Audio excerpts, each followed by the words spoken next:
Now, there were many major historical inaccuracies in the movie Bohemian Rhapsody, of course about the life of Freddie Mercury, the lead singer of the band Queen. I decided to make a video to point out some of these inaccuracies. Major historical events surrounding the band are portrayed either out of order or inaccurately in the film.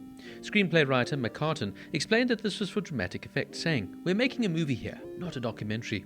The visual blog Information is Beautiful deduced that while taking creative license into account, the film was 79.9% accurate when compared to real-life events, calling it a fairly truthful account represented in a massively compressed and edited timeline. Here are some of the historical inaccuracies in the film. Regarding the band, the formation of Queen was not as simple as portrayed in the film. Mercury had known Tim Staffel from art college and had shown an interest in joining Smile even before Staffel's departure. Mercury also shared a flat with Roger Taylor prior to joining the band and had run a stall at the Kensington Market with him. John Deacon was not the original bassist, but the fourth. The character of Ray Foster is a fictional and loosely based on EMI chief Roy Featherstone. While Featherstone and others did think that Bohemian Rhapsody was too long to be released as a single, Featherstone was actually a fan of the band. A Night at the Opera was in fact released by EMI with Bohemian Rhapsody as the lead single, and Queen would remain with EMI for the rest of their career. Some songs are shown out of chronological order. For example, We Will Rock You was written in 1977, not in 1980 as depicted in the film.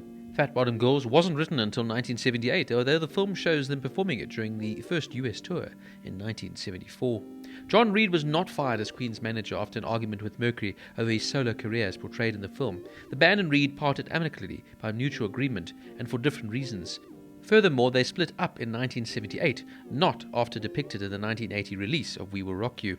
The Rio de Janeiro concert did not take place in 1979, but during the first Rock in Rio festival in January 1985, thus approximately 6 months before Live Aid.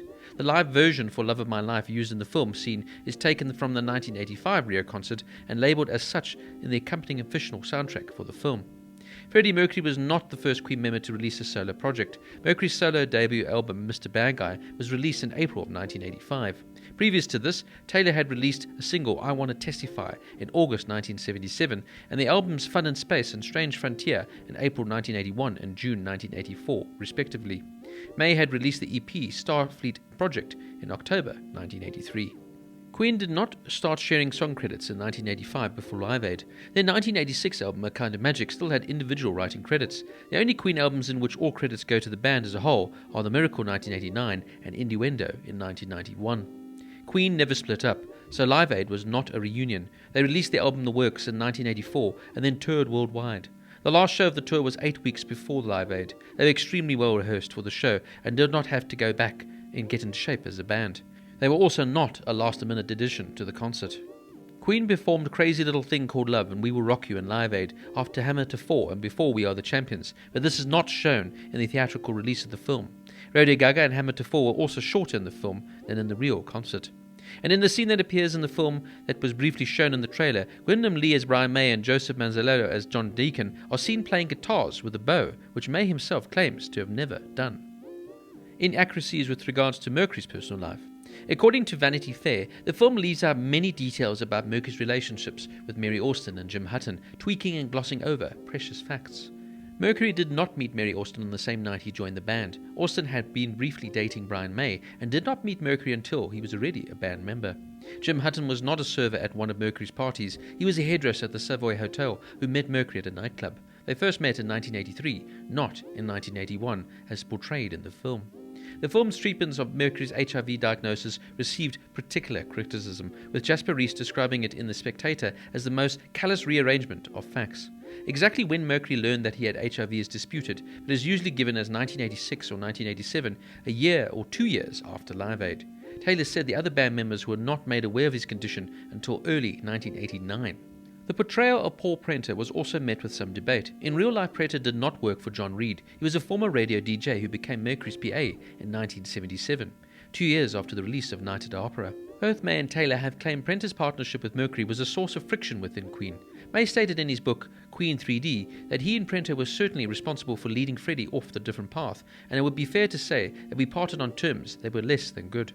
Taylor revealed in the Queen documentary Days of Our Lives that he was very, very bad influence upon Freddie, hence the band. However, Prenter's family have disputed how the film depicts him, stating that Prenter and Mercury were close friends, but never lovers, and he was not disowned by his family for being gay. Prenter did not conceal the Live Aid concert from Mercury and that he was not fined before Live Aid. According to Mark Blake's book, Is This the Real Life?, Queen roadie Peter Hens claimed Prenter was fired for holding a party in Mercury's home without his permission. He also did not disclose details of Mercury's sex life on a German talk show, but in a 1987 interview for the Sun newspaper after he had no longer worked for the band. The backstory of Mercury's family was also criticized as inaccurate. In one scene, his father, Bomi, describes how the family had to flee his birthplace of Zanzibar with just their clothes on their backs. In reality, they had a 6-month window to move to their new Middlesex home. The film also suggests that Bomi sent Freddie to a boarding school because he was an unruly boy, and depicts Mercury's apparent lack of interest in the Parsi and Zoroastrianism heritage, and a decision to change his name as a source of tension within his family. Freddie's mother, Jo, claimed in a 2018 interview with the Daily Telegraph that she and her husband chose to send him to boarding school in the belief he would receive a better education. Mercury kept a strict division between his work and his home life, and throughout his upbringing and adulthood, Freddie was known to be respectful towards his family. Brian May also stated that Freddie's parents were ultimately supportive of the band and would show up to watch Queen's concerts if they were performing close by. Both Jo and Freddie's sister, Kashmira, also claimed that while Mercury was not devoutly religious and preferred not to disclose his beliefs with the media, he was proud of his ancestry in private. Although not shown in the film, Freddie's funeral service was conducted in accordance with Zoroastrian customs. If you enjoyed this video on the real history of Freddie Mercury, please go and watch the full review of Bohemian Rhapsody on the Moving Picture Review channel.